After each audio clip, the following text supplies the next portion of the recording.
পঞ্চম শ্রেণীর শিক্ষার্থীরা তোমরা সবাই কেমন আছো?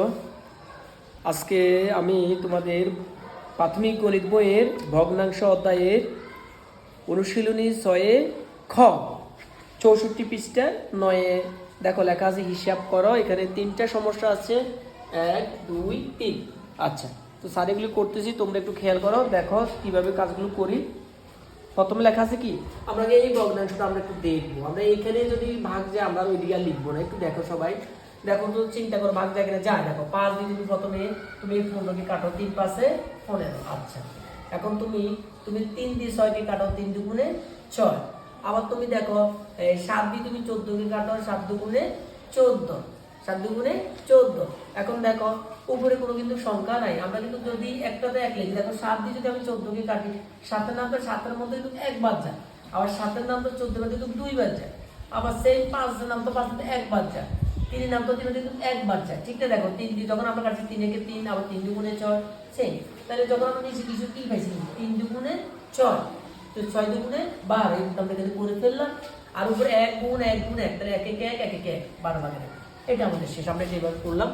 আর এটার কাজটা কি করতে হবে আমাদেরকে, প্রথমে এই যে আমরা আগে এটা লিখে ফেলি 12 ভাগের 7। এখন আমাদের এই অঙ্কটা দেখো একটু মিশ্র ভগ্নাংশ, তাহলে আমরা এটাকে আগে অপক্ত ভগ্নাংশ পরিণত করব।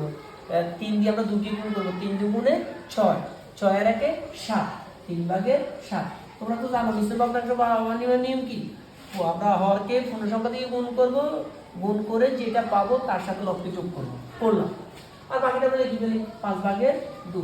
আচ্ছা, এখন এবার কাজটা কি, আমরা এবার কাজ হলো আমরা আবার একটু লিখি 12 ভাগের 7। ভাগ চিহ্ন কি চিহ্ন হয় জানো তো, এটা গুণ চিহ্ন হয়। গুণ চিহ্ন হয়ে এই ভগ্নাংশটা কি হবে, পরিবর্তন হবে।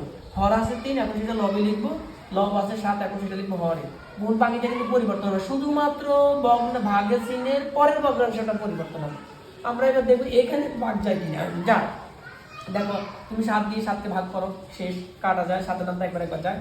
তুমি 3 দিয়ে 12কে কাটো, 3 4 12, 3 4 12। এখন 2 দিয়ে তুমি এখানে 1 লেখো, 1 লেখো। 2 দিয়ে 2 এর নামটা 2 দিয়ে পাবে 1 বার যায়, আবার 2 এর নামটা 4 এর মধ্যে 2 বার যায়, 2 দুগুণে 4। তাহলে আর তো যায় না, তাই না গেলে আমরা কি পেলাম, উপরে পেলাম 1 গুণ 1 গুণ 1, 1 একে 1, নিচে পেলাম 2 আর 5, তাহলে 5 দুগুণে 10, 10 ভাগের 1। আমরা এবার এটা একটু দেখি, এটা একই নিয়মের অঙ্ক। 12 ভাগের 7 গুণ 5 ভাগের 2, আমরা ভাগ চিহ্ন দিলাম। এটা মিশ্র ভগ্নাংশটা আমরা আগে ভাঙাবো। তাহলে 3 দিয়ে তুমি 2 কে গুণ দাও, 3 দুগুণে 6, 6 এর 1 7, আমরা এটাকে লিখলাম 3 ভাগের 7। আচ্ছা, এবার আমরা এদিকে নিয়ে আসি একটু। হ্যাঁ, 12 ভাগের 7 গুণ 5 ভাগের 2। এখন আমরা ভাগ চিহ্ন কি চিহ্ন দিব, গুণ চিহ্ন দিব, দিয়ে আমরা 3টা লিখবো উপরে, আমরা 7 লিখবো নিচে। আমরা এবার দেখবো এখানে ভাগ যায় কিনা, উপর নিচে ভাগ যায় কিনা একটু দেখি সবাই। তাহলে আমাদের কিন্তু 2 দিয়ে যায়, তো 2 এর নামটা এখানে 6 দুগুণে 12। আচ্ছা, আর কি যায়, আর ও হ্যাঁ, এই 7 দিতে 7কে ভাগ যায়, 7এর নাম সাথে একবার শেষ। আর যায়, আর তো যায় না, ও যায় তো, আরো যায়। তুমি একটু খেয়াল করো, তুমি এখানে আমরা 1 গুণ দিয়ে দিই, হ্যাঁ 7এর নাম সাথে একবার যায়। 2 দিয়ে 2 একে 2, 6 দুগুণে 12।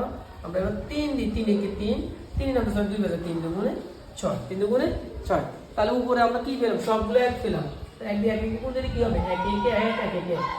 আর নিচে পেলাম 5 আর 2, 5 দুগুণে 10, 10 একে 10, 10 ভাগের 1, 10 ভাগের 1।